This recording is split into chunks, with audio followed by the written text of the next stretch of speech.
Come on now. You already know what this is. First things first. God did this. Don't get mad with us. I'm your humble host, your man, your myth, your legend, Eric Knight. And we got the one man and the only man that can check you into the Heartbreak Hotel. That's Heartbreak Prince himself. Look, this is another edition of Nighttime, and you know we got to talk about the 300th episode of Dynamite. So let's go ahead and kick it off, and let's get started, baby.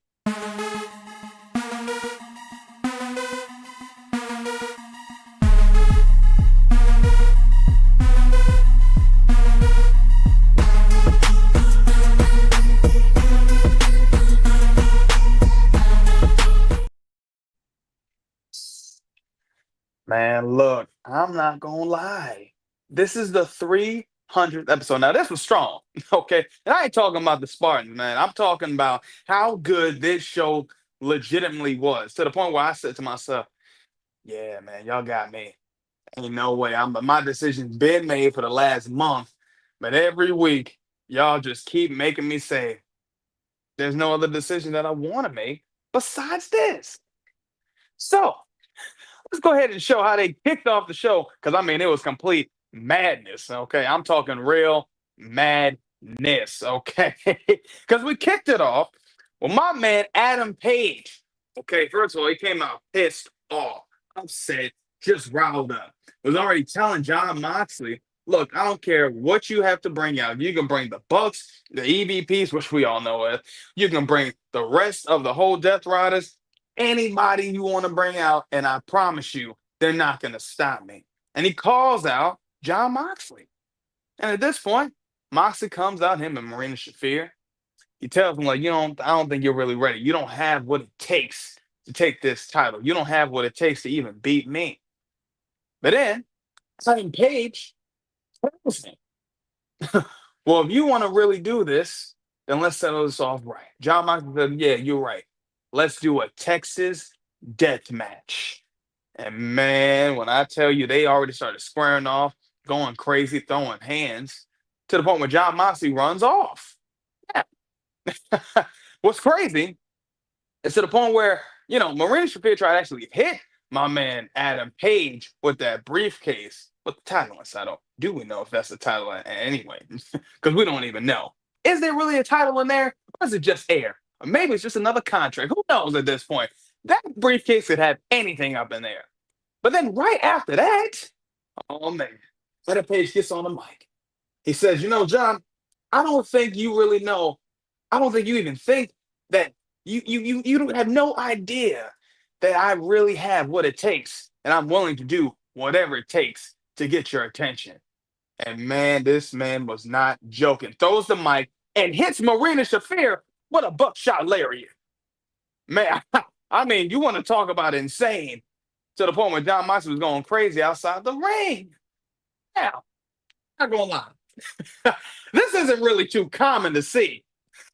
But when I seen this man Adam Page buckshot Larry Marina Shafir, I said, "Oh yeah, y'all are all on BS right here. This is all on bull." My man Adam Page is legitimately doing whatever, however, and whenever he wants it to. Because at that point, if you sitting out here hitting Marina Shafir, I mean, granted, she can take the bump. She married to Roger Strong. We know how he is. That's the man with the elbows and the best knees. Stop playing. But I mean, this was insane. And by the way, I don't even think anybody's seen this coming. Right now, as we speak, this is still one of the most viral videos that's going on right now. I mean, you talk about Adam Page out here just clotheslining anybody, but you clothesline a woman? Hey, it's not common. That kind of brings back to those 90s days. Oh, yeah. Oh, yeah. Oh, yeah. I loved everything about this. And granted, I'm not a man that supports, I don't support the domestic. Oh, no, not at all. We don't support none of that stuff. But something like this, hey, if she can take the bump, go ahead. I'm all for it, Marina Shafir. You took that bump well, and you took that buckshot lariat strong, baby. Legitimately, Roderick Strong. Roderick Strong. What are your thoughts, man? What do you think? Um, Adam Page, Adam Hangman Page, is on. He's on fire right now. I love the promo. He came out, cut the passion, the fire. Like all of it, the intensity, every bit of it. Um, and the fact that we talked about him and Moxley last week, and we were talking about Moxley and not having aura because Mr. Exclusive is not a huge John Moxley fan, which there seems to be quite a few people out there that aren't fans of John Moxley as a wrestler, and as the lead guy in AEW right now. But like we talked about, or like I was saying, that his style may be a little stiff. But what I said was Moxley is also he's very daring. That's his style of wrestling. And I said that Adam Hangman Page has that side of that daring side to him as well. And so for him to go this route of saying, I'll challenge you, John Moxley, to a Texas death match. I said, and there you go. Like, this is right up Moxley's alley. This is what Moxley, these are the types of matches that John Moxley loves to participate in and to be in. He loves to put his body through punishment and put other people through punishment. And Adam Hangman Page, as we've seen the storyline with Swerve. We've seen him bust Swerve open and then drink his blood. Yeah. Or at least let it Sick. whatever. Crazy. It's diabolical. But them two together in a match like this just makes sense. And it's probably going to be one of the better matches that you will see Moxley in. Like, you're probably not, especially if you're not a fan of Moxley, going to see him just do a 30-minute match with Adam Hangman Page and be, happy to watch it or thrilled to watch it, whatever you want to say. But in something like this, I do believe this is in Moxley's element and that you will be entertained. What I love specifically about this segment, and again, to harken back to what you said, is not that I advocate for violence against women or anything of that nature. No. But I like how daring it is. I'm going to keep saying that word. It's daring. Good word. Because in the middle of all of that, I was in my head thinking, I wonder if Adam Hangman Page is going to lay hands on Marina Shafir, and just because she was smacking him in the face multiple times. And I was like, he just talked about, not John Moxley just talked to him about not having that edge and not being able to go to that next level and do what it takes to be the AEW champion, to take the AEW championship from him. And that's kind of been the story he's been telling about Adam Hangman Page. And Adam is on this redemption arc for himself right here. And he had to show, what he's capable of, the depth that he's willing to go to in order to be AEW champion. Now, I say all that in the premise under the guise that we're talking about professional wrestlers here, okay? And so I consider Marina Shafir a professional wrestler, okay? So in the context of this, the fact that he hit the buckshot lariat, and it was like perfect, because in my head I was thinking, I wonder if he's going to lay hands on her. He gets the mic and he says, John Moxley, just to show you how serious I am, the depths I'm willing to go to do what it takes to win the AEW title. And he drops the mic, flips over the rope, and clotheslines her, knocks her clean off of her feet.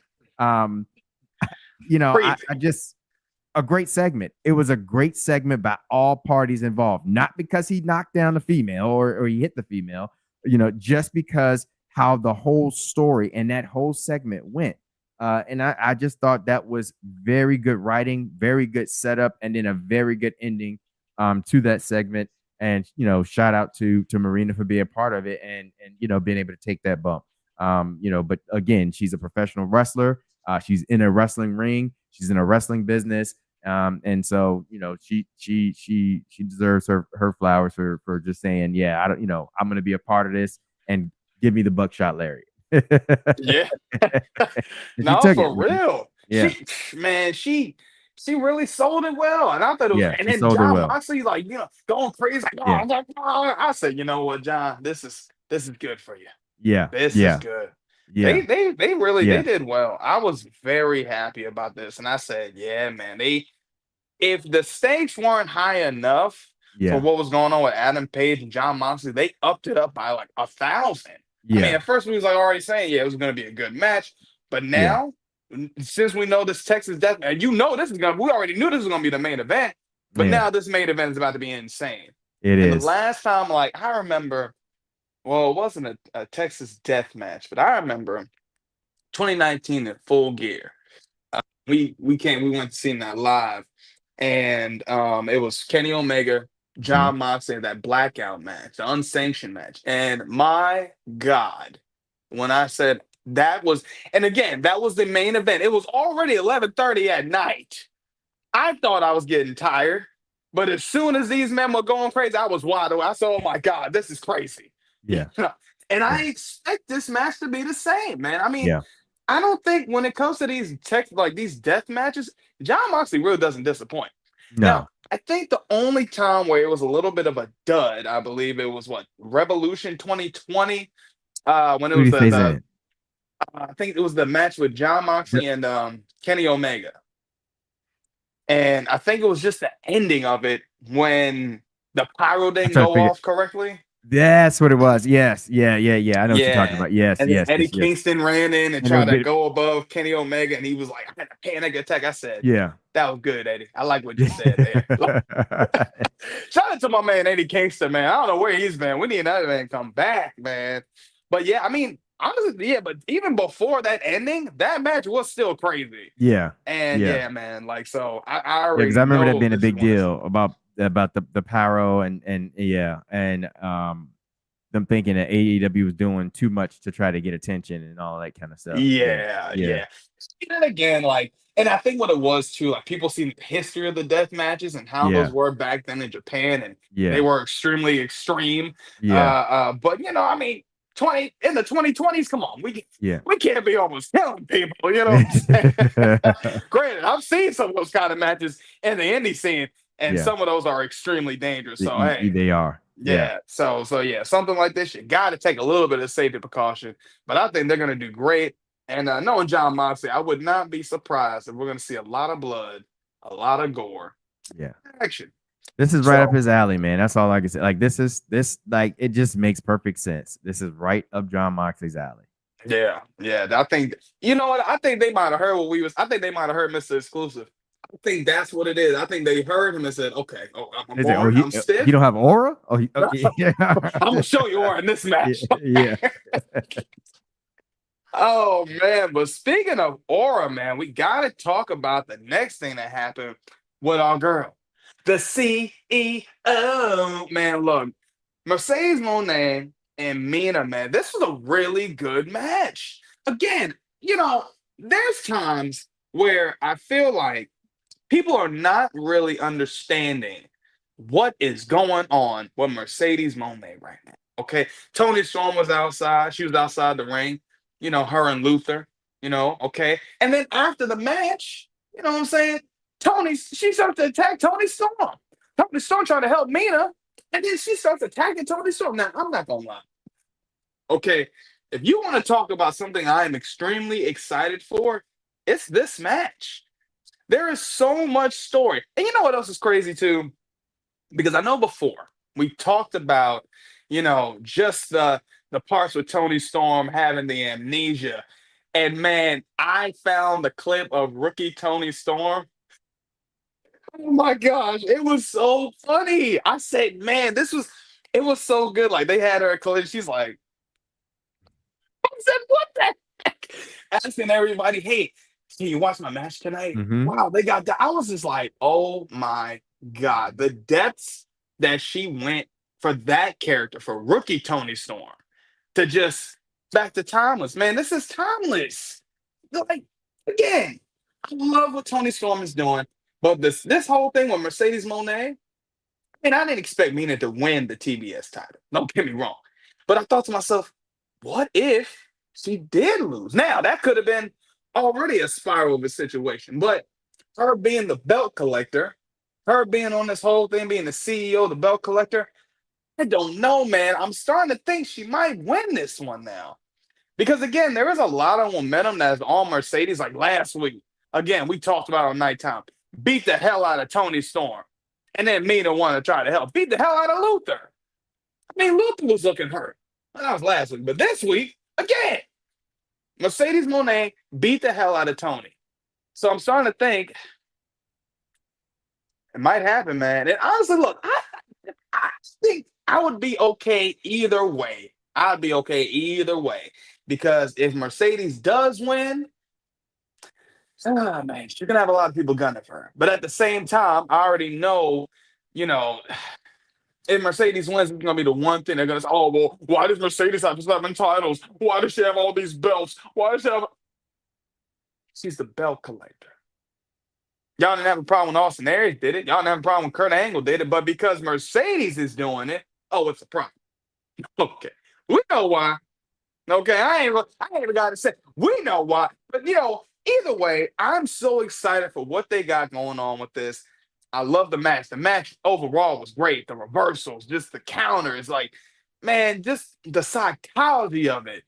And I don't think people are understanding or appreciating what Mercedes Moné is doing.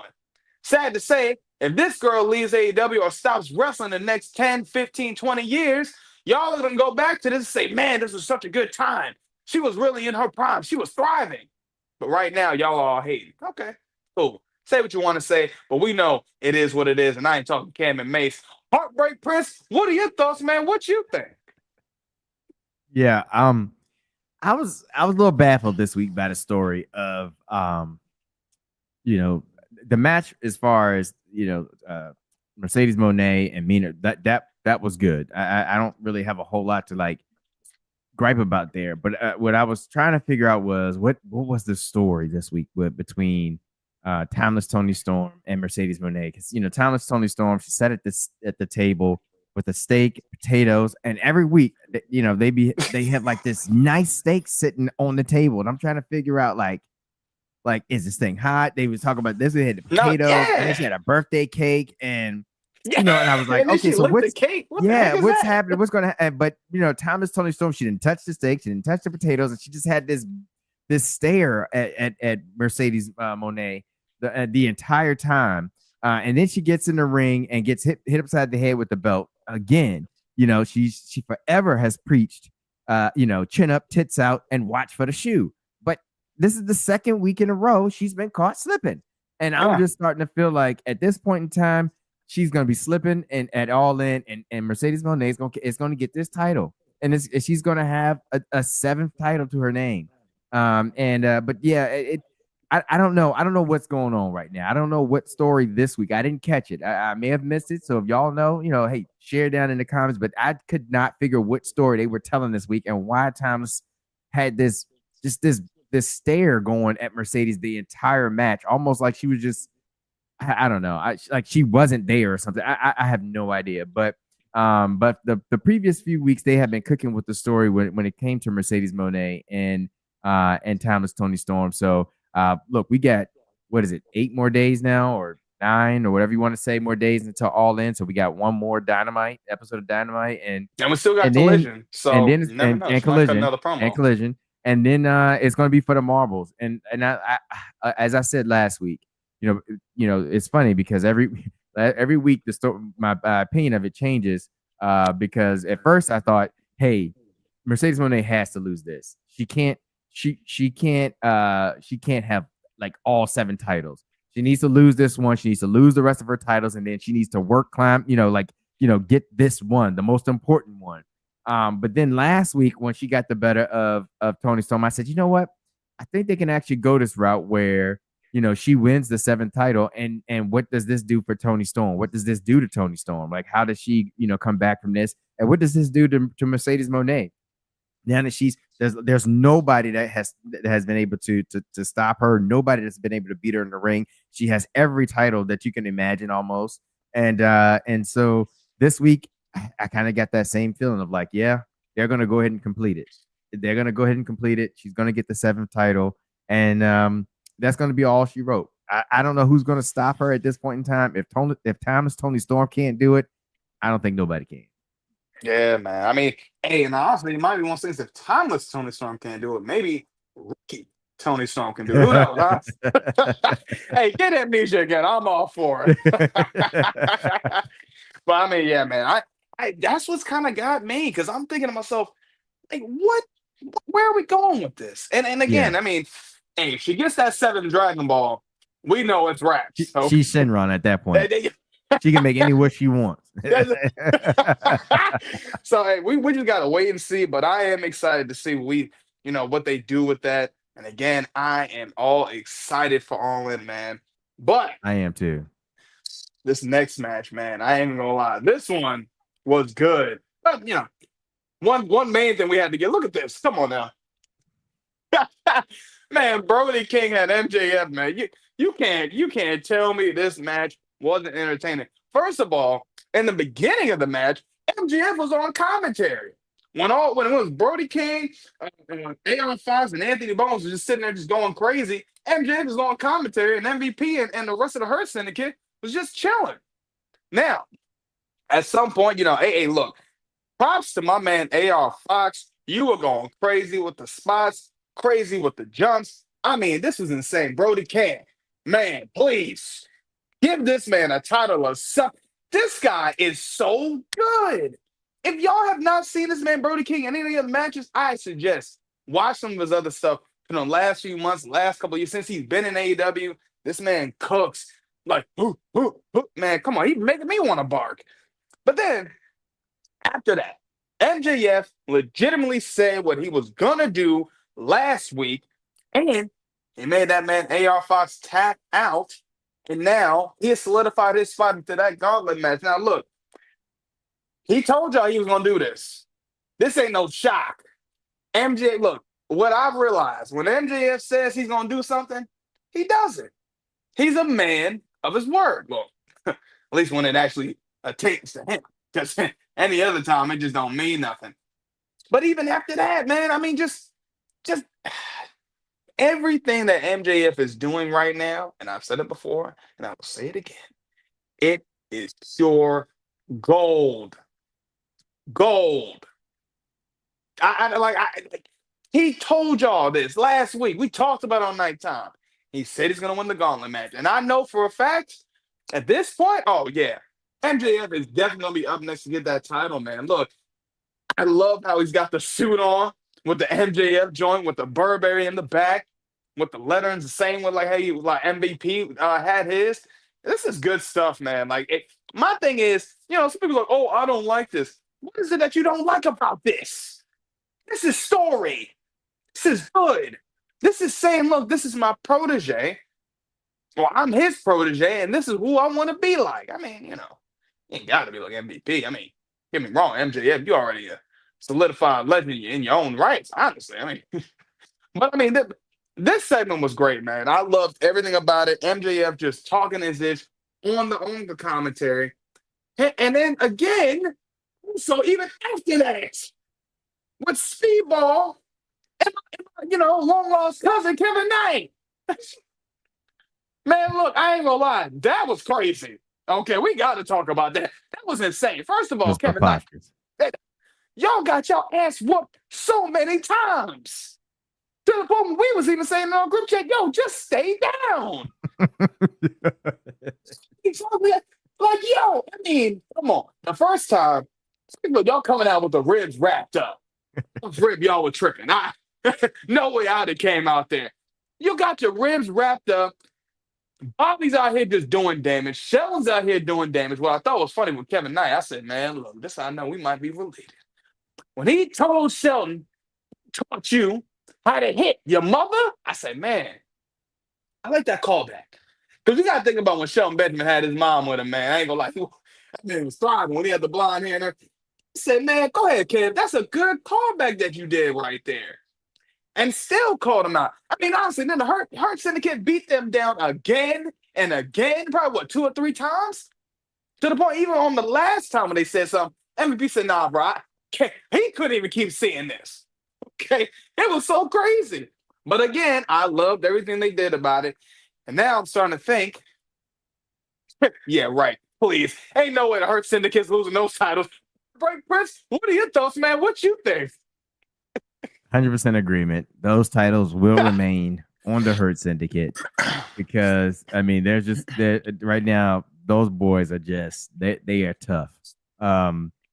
almost my favorite part each and every week, outside of seeing Mercedes Moné and Tony Storm, but this week I got to give it to the Hurt Syndicate. I like their segment a lot better.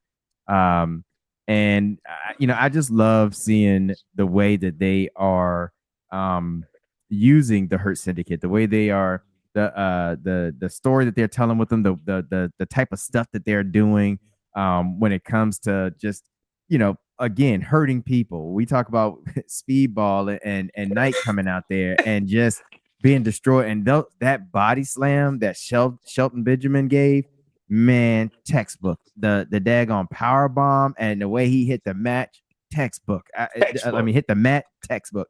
I mean, the sound, the thud, the ferocity with which he slammed him down with, like it was.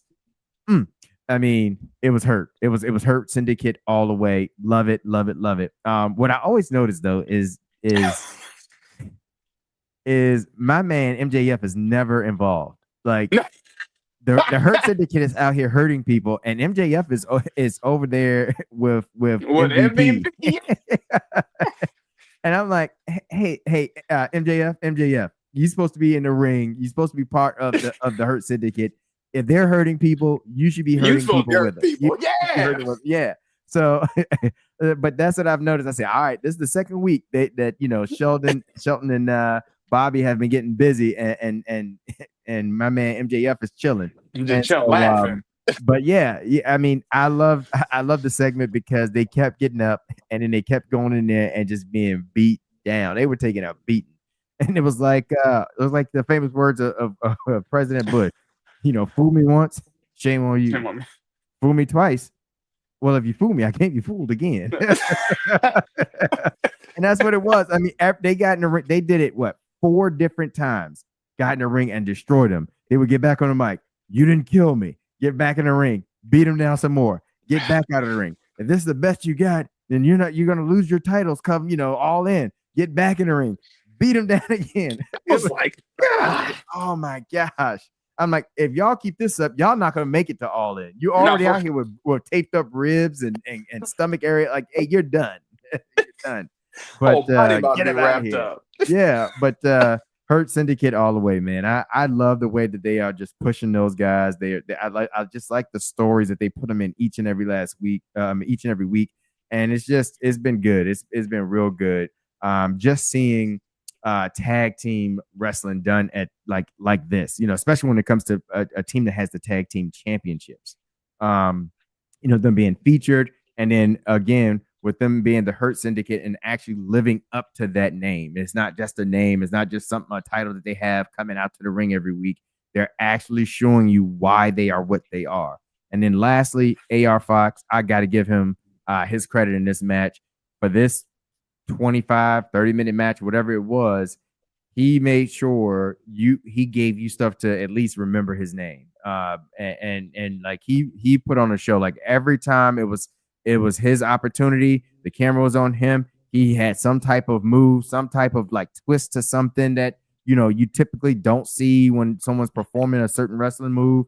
And so I like it. I know MVP mentioned that he's like, I kind of like AR Fox or whatever, but he's not our type of guy, whatever however he said it. But AR Fox, MVP might have to take a second look because AR Fox was killing it last night in his match until MJF came in and put him in a chicken wing. But well, then there was even one spot that AR Fox did. I think he did I want to say it was like a 450 spot. He did some splat. Yes, he did. And you seen how Shelton looked? Yes. He said. Mm-hmm. I said, yeah. So come on now. That should be you back in the day. Yeah, AR Fox killed it, man. He definitely killed it in that match.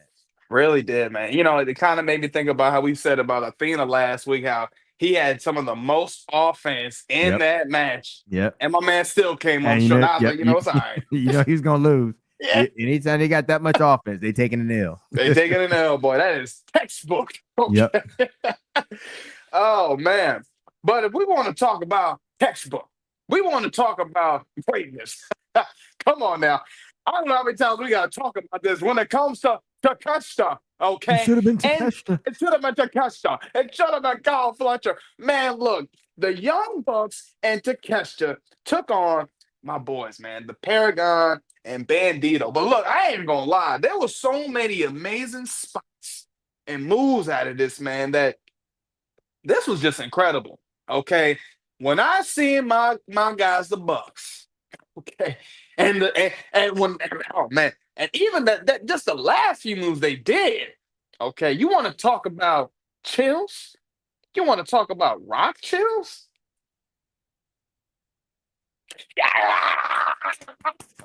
Man, man, that match was a banger.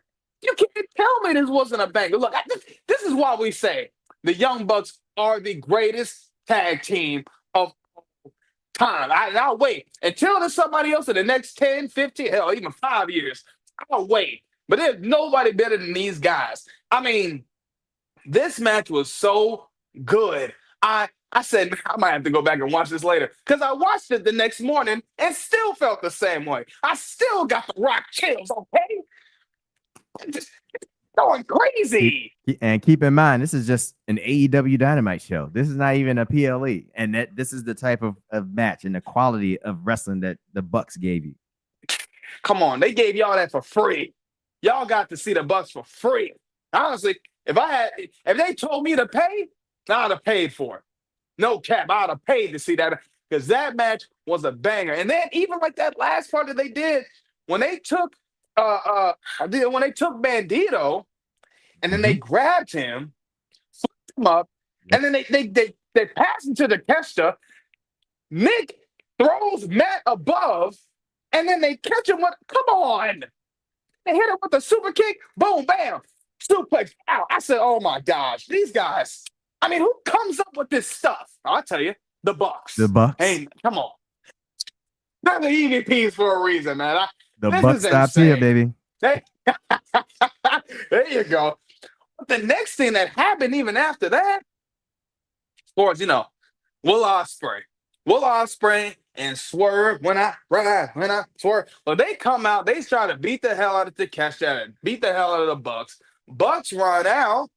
Now at this point, now that they come out of the ring, now Will Ospreay says, not only, now they also even broke down the reason for the whole EVP titles. Now what they said is that the EVP titles will no longer belong to them, they'll belong to the people. Now at first they was like, oh nah, we'll take it, never mind. Oh hell no. We ain't having that. But then, interesting thing, Will Ospreay says, if we don't beat you guys, then we won't challenge for the AEW championship for one whole year. Swerve ain't like that. Swerve ain't like that at all, boys. Swerve was pissed. But then he accepted. Tossed the mic. Matt and Nick said, you got a deal. I said, man, this is insane. So at least now at this point, the stakes for this match is even higher. I mean, come on. Even when we said last week, I said, well, I wonder what this is going to mean. Oh, and they gave us this. This is good. Now, this really makes me intrigued because if Will Ospreay and Swerve lose, and you can't, first of all, the last time they put some stakes up like that, okay, the American Nightmare and Cody Rhodes did that. Chris Jericho, first full year, 2019. Let's go back to that. The last time something like that happened, what happened? Cody lost. That man said he ain't never going for the AEW title, and it never happened. Of course, we see where he at now. Of course, if you can't get that title, go get that other title, I guess. But at the same time, now this makes this interesting. Because again, it's not like you can't ever challenge for it again, but that means for a whole year, you will never see Swerve, and you won't see Will Ospreay challenge for that title. And that's interesting. Because if y'all do that, I don't know, man. I do not know how that whole thing's gonna, happen for them. Now that can be very interesting because at that point, you can have Will Ospreay and have Swerve go for the other titles, but Will Ospreay never had that AEW World Title yet. Swerve's had it. He's sniffed it. He's had it for a good little minute, but Will Ospreay hasn't even had it yet. So for this man to put that on the line. Oh, that means all stakes, all gas, no brakes with it, because this is about to get crazy, man. Heartbreak Prince, what are your thoughts, man? What you think about this? Um, the match with the Bucks and Takeshita. I mean, again, that was just a banger. I think I even put it in the group chat. Like this match was just it was crazy. It was bonkers, man. And they killed it. Especially for like I said, this wasn't even like a pay per view, and they were going all out and they put on one hell of a show.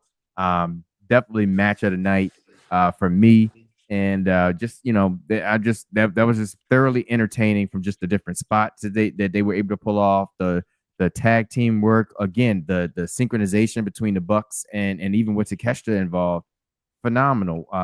And so yeah, shout out to them. This right here, I didn't care for this too much because I didn't like it because I didn't think too much of it last week when they challenged for the EVPs and for the EVP title, and I said like I would rather them just have had a match. Just they're feuding, they got a match. This is what's going to happen. And the reason to me is because I think this seems a little weak. And the reason why I say that is because, all right, so I'm challenging you for the EVP titles. Do we really want to see Swerve and see, Will Ospreay as, the EVPs? No, because I feel like that's the Bucks, and that's always been the Bucks, and that fits the Bucks characters. And what are we gonna get with Swerve and Will Ospreay being the EVPs? And then this week they were like, well, when we said we'll win, we'll be the EVPs if we win. We mean we're gonna turn it over to the fans. Okay, so what does that look like? How does that work? And then, but no, and then the Bucks they asked the appropriate question because in my mind I'm like, all right, so you're saying put my EVP title on the line. What are you offering me? And I'm like, they don't have anything to offer you. There's nothing they can offer you. Like they don't have any titles. So there's not like they can say my title's on the line or I'm going to lose this title. I can't challenge for it again. And so I'm like, what can they possibly offer? And then the best they came up with was, well, we won't challenge for the main title for a year. I don't know. I didn't. I'm like this does not add fire to this. Like for me, like okay, if they don't challenge for the title for a year, okay, all right, we got obviously MJF in the mix, Moxley somewhere in the mix. I'm sure you can figure out somebody else that you can toss in there if you want to put into that. Anybody from the Don Callis family, for real. Anybody from the Don Callis family, like you can go a number of ways with that for the next year. So I just was like, I wish they just would have just been, we have a beef. We don't like you. We don't like you guys. Y'all don't like us. Let's see each other at All In. But of course, the title of the pay-per-view is All In, right? So you want some type of stakes on the line. So I can see that. That's why I wish, like, at this point, there was well, I can't say that. No, I don't wish that. Let me take that back. The Hurt Syndicate got the belts. I was just saying, you wish they had some type of tag team titles or something like that because it just would have made it a little bit better than what we currently get of, like, we get the EVP title and we don't challenge for the world championship for a year. I know now what could make this story good, I will say this, is the fact that if the Bucks manage to win, keep the EVP titles, I wonder what type of feud can come out of this between Swerve and Will Ospreay. Because Will Ospreay made this deal without really consenting or confirming it with Swerve and getting his consent. And so it just kind of just tossed it out there. And so it's already been this story about them two having to work together. Now they're not able to overcome the Bucks. What does this mean for Swerve now that he can't challenge for the title for a whole year and Will Ospreay can't challenge for the title for a whole year? What type of feud can they have together if it goes that route? But I just, like I said, to me, I just think that whole thing is a little silly, but it is what it is. I'm still happy about getting the Bucks, which again is my number one tag team. That I rated if you saw exclusive lines, and then again you have my favorite wrestler, my number one favorite wrestler, Will Ospreay, and then Swerve together. So like this match can't do anything but be good. Like I just there's no way that they will put on a subpar match. I don't see it. And so I'm really looking forward to this just because these are some great athletes between these guys here, and I just think they're going to put on a show. I just hope that EVPs are the ones that actually end up being on top on this case in this specific case.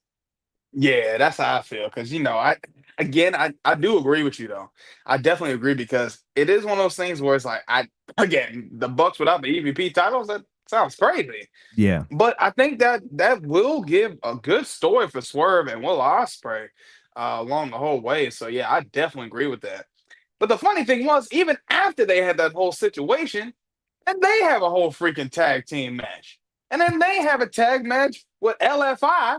I mean, they that wasn't even nothing too crazy. I mean, not to say it wasn't too, it was still a great match. Okay, but when I mean it wasn't even too crazy as to when it wasn't a shock to see Will Ospreay and Swerve get the dub. So they got the dub, and of course, getting that momentum to keep it going. And I mean, again, another banger of a match. We talk about Dynamite and this being the 300th episode. Every single match delivered.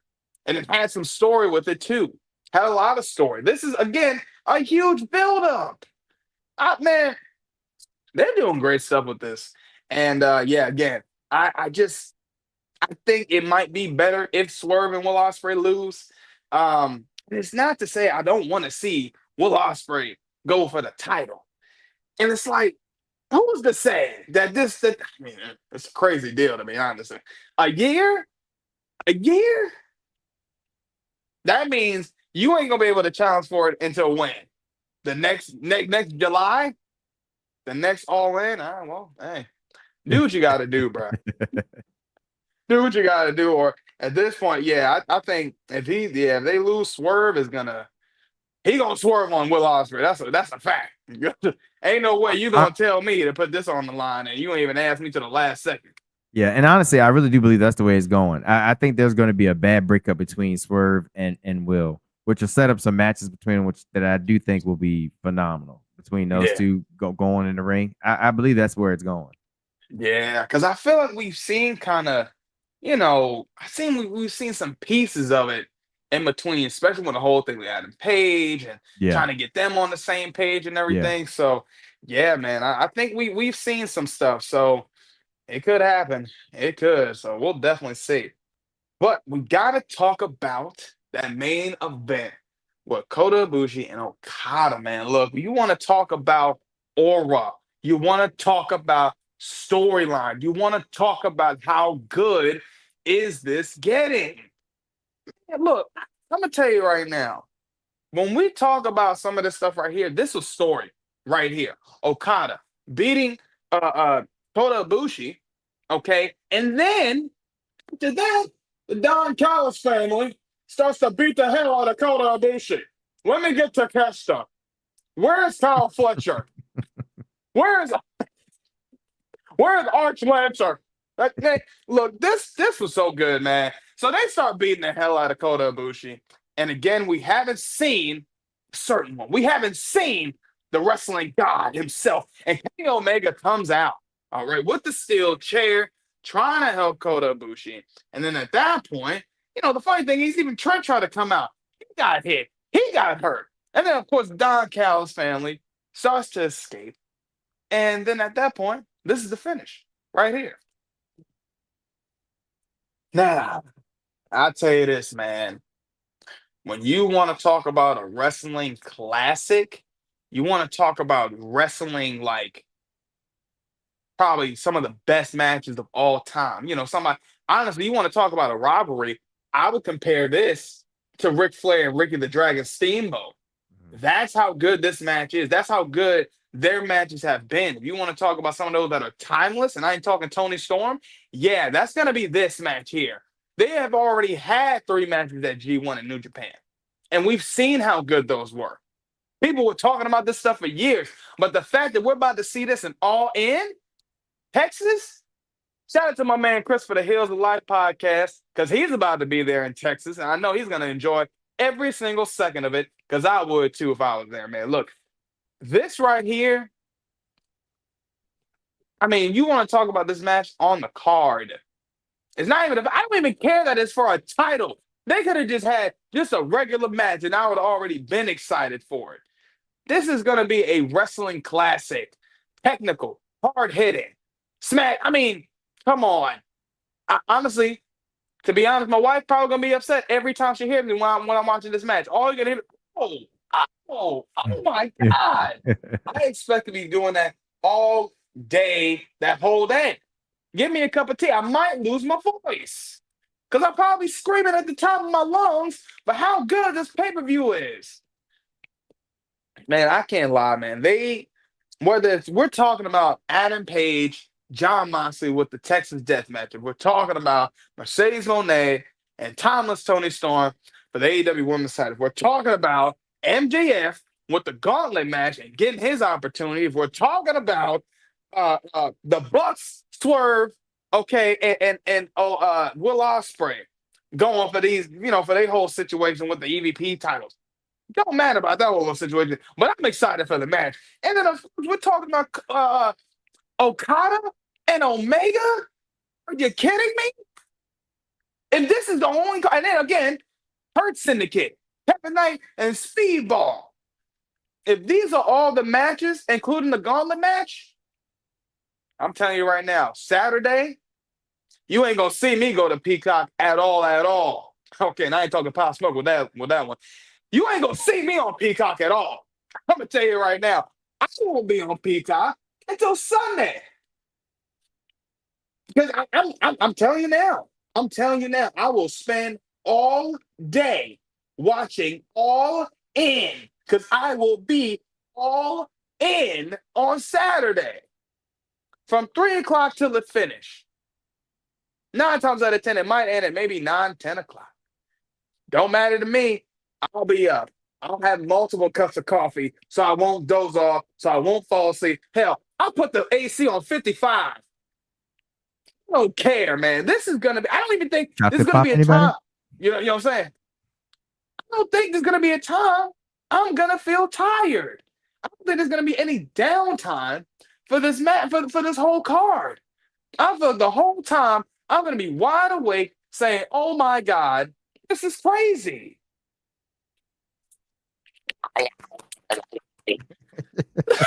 The Rock chills, man. The Rock chills. That's what it's gonna be this whole time, man. I'm excited for this. I can't wait. Heartbreak Prince, what are your thoughts? What you think, man? Yeah, first of all, congratulations to AEW and their 300th episode. I am so happy for the fact that AEW has been able to put together a great roster where they can put on a phenomenal pay-per-view card or put together a phenomenal pay-per-view card that we're going to be getting at All In. I like how it seems to me that AEW is kind of staying in their own lane, and they are really focused on AEW, and it's not this we have to do this to rival another promotion or anything of that nature. It's like, hey, we're just going to focus on AEW and we're going to try to do the best we can to give people the best matches that we can give them with the best talent that we have. And it seems like All In is going to pay off. The way that they put together their card, the stories that they have behind each match is just really good. And I love, as we say all the time, stories that lead into great matches where the matches get to tell the stories as well and complete it, and it makes sense. It's not let's just throw this guy versus this guy and see what happens. I think Mr. Exclusive said that last week, and I think this is really good for AEW, and I think they know, the talent knows this as well, because Swerve mentioned something on the Mike this week where he said, after the year that AEW has been having, we're tired of like having to deal with you as the EVPs and this type of thing.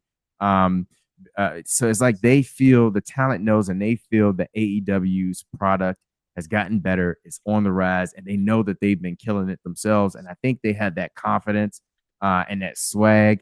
And like I just said, I'm just excited for them. I'm happy about it, and I just can't wait to see how a lot of this stuff like shapes out, because what I think they did well with this is, in a lot of these different matches, they've set up other little sub stories that can become big stories, the next big thing for it to happen, like, the next chapter, of a book is like, okay, so the EVPs won. What does this mean for Swerve and Will Ospreay? Like, Mm-hmm. can they stay together, or are they going to be at each other's throats? Okay, what happens if this redemption arc for Adam Hangman Page doesn't pay out and the Death Riders prevail, and John Moxley continues to keep the belt in a briefcase? Like, what is happening? What is going to happen next? With AEW, like, what does this mean for the company of AEW? We haven't seen the title since Moxley has won it. He's kept it in the briefcase. And so Mercedes Moné and Thomas Tony Storm. Will Mercedes Moné get that 7th title and complete this like ludicrous championship belt collection, or will Thomas Tony Storm be the hero that the heroine that she is, and prevent this from happening, save the women's wrestling in AEW from this vulture in Mercedes Moné? She's literally just taking belts from any type of competition that has it. And it's so much there, like Hurt Syndicate, like Speedball, Mike Bailey, and Knight, and I always forget his first name. Kevin I always Knight. want to say Kevin Eric Knight. Knight, Kevin Knight. I always want to say your name, but and Kevin Knight. Like, we know they're going to catch a beat down. We know it's going to be like Hurt business for them, but who's next? Like, because they've been asking the question for the last couple of weeks: who who is left on this roster that can come together and take down the Hurt Syndicate? MJF, what diabolical like thing is he gonna do during this? Yes, like what is he going to thinking? happen? What's he What is he planning? thinking? Like, what is he planning? Like, when is this shoe going to drop? Because we know MJF is generally all for himself. I could just go on and on about the different little things. How do I forget Kenny Omega and Okada, like the championships, trying to go for the combined championship. Like how is this going to play out? Like, are we going to get a Rainmaker, or are we going to see the wrestling god? Like, like what is going to happen here? Like, it is just, this is great. This is, like I said, this is a good time for AEW, and I'm excited for them. I really am. I'm very happy that they've gotten the product to where it is, because I know in their infancy they went through a period where it was kind of rough, but they seem to kind of finally start to be able to put stuff together. And if you just go down that card and you can't find something that you say, hey, this seems a little bit interesting, let me at least check this out. I don't know. I don't know what else to tell you. Like, when you talk about being a fan of wrestling, there's I just feel like there's something for everybody in that, but we'll see. Yeah, man. And honestly, I don't know if y'all know, but Keith Lee is healthy. He's good, and he said he's ready to go. So, I'm gonna give y'all a hot take. We don't do this on nighttime a lot, but I got a hot take that I think could happen. We know Max Cass has been doing all these open challenges and everything. Him being the greatest wrestler in the world and everything. I think he might be doing an open challenge at All In. Now, if that does happen, my prediction is that we see the glorious one, He's Keith gonna Lee. bask Man, come on. I in think his he's going to glory. make his return at All In. And I think it would make sense, man, because he's from Texas. So this might be that he might come back on All In. And man, if he does, voice is gone. Come on. Yeah. Man, that would just knock AEW back up again, man. I'm telling you, the stocks is up for them. I like, Yeah. again, man, just like you said, there's so many things I think they're telling, so many stories, so many parts that they're really throwing in. And then again, even if Adam Page wins, again, we know if MJF wins that gauntlet, He's going it's after wraps. It's Yeah. wraps. him. He's going after him. So, yeah. And even if MJF got the title later on, man, come on. We already know the stories they can tell with that. Like, so Yeah. there's so much potential. There's so much greatness they got in this, man. I'm excited for this. Yeah. And because if MJF gets the title, let's just say as an example, I can see him being arrogant enough to feel like he needs to be the leader of the Hurt Syndicate. Like, Yeah. like you just know it's something is getting ready to come with with MJF and him being involved with the Hurt Syndicate. You know it's coming. Yeah, because it's like, but yeah, man, because you're right, man. Because even thinking about it, like just like the last few weeks when Bobby and Shelton be beating people up, I'll be like, why is MJF one of the last people to come out Yep. laughing about it? Yep. He Joe, never helps. man, go ahead Yep. and start helping out. And a lot of times they're beating people up because of him. Yeah, like he wants to sit there and go like, Montel, thank you, Yeah. Montel. I said, man, this guy, yeah, They're hurting people literally because of him. because of him, man. And Bobby is just so like he'll just be having a stale face. And I just feel like there's so many times you'll see Shelton Benjamin just kind of break a little bit, break character, Mm-hmm. smile, and laugh. Yeah. And it's just good stuff. And then They're even having with the fun. They're yeah, having they fun. are. And then Yeah. even like the promo battles that MGF and Mark Briscoe's been having. Yeah. Man, what? Yeah. And then there's a child. They're gonna have a like a promo battle next week. So like Yes. he challenged him to come to the ring with a mic. I said, uh-oh. Man, but I but said, I I don't ain't know if gonna you lie. want this with MJF though, but Briscoe's good on a mic. He is, and But he's been MJF, good. I mean, you want to talk about wordplay and all, man. yeah. Yeah. That's a man Yeah. that's just dangerous. Dangerous. Oh man. But as always, please make sure y'all follow all of our social medias. Look, I can't tell you how many times we done told y'all to do this because you need to. Facebook, we on that. We on that. Instagram, we on that. TikTok, we on that as well. Hey, look, and we appreciate the love and support y'all been giving us. We're at 162 subscribers. Let's keep building it up, man. Our goal is to hit 500 at least, and we want to keep getting to the thousands and get more thousands, and maybe to be at 150,000, like Ezel said. Okay. And then even on TikTok, we appreciate the love y'all been giving me out there on the panels. Shout out to Ladybug. Shout out to OVW Dropout. Shout out to Heels for Life. Shout out to Duckwing. All of y'all, man. All of the love. I really appreciate it. Shout out to my man Saint. Shout out to my man Saint, Sean, all of y'all, man. I appreciate the love y'all been giving me on the TikTok panel. We have almost 350 followers. So if y'all can, keep liking it up, keep following us, and you guys are gonna keep getting our content the exclusive way. Yeah, man. Yeah, man. Very thankful. And of course, thank you, OG. As always, man. We always appreciate you you coming on the show. And if y'all get a chance, man, check out the exclusive Minds episode, man. Y'all really gonna see how much fun we're having with this stuff, man. We're having a blast. Yeah. Having a blast. But as always, I'm your humble host, your man, your myth, your legend, Eric Knight. And we had the one man and the only man that can check you into the Heartbreak Hotel, and that's the Heartbreak Prince himself. Okay? Because we are the exclusive Knights, and we always ensure that we are the best there is, the best there was, and the best that ever will be. And to ensure that your nights will never be the same. Y'all as be always, good. Chin up, tits out, and watch for the diabolical shoe.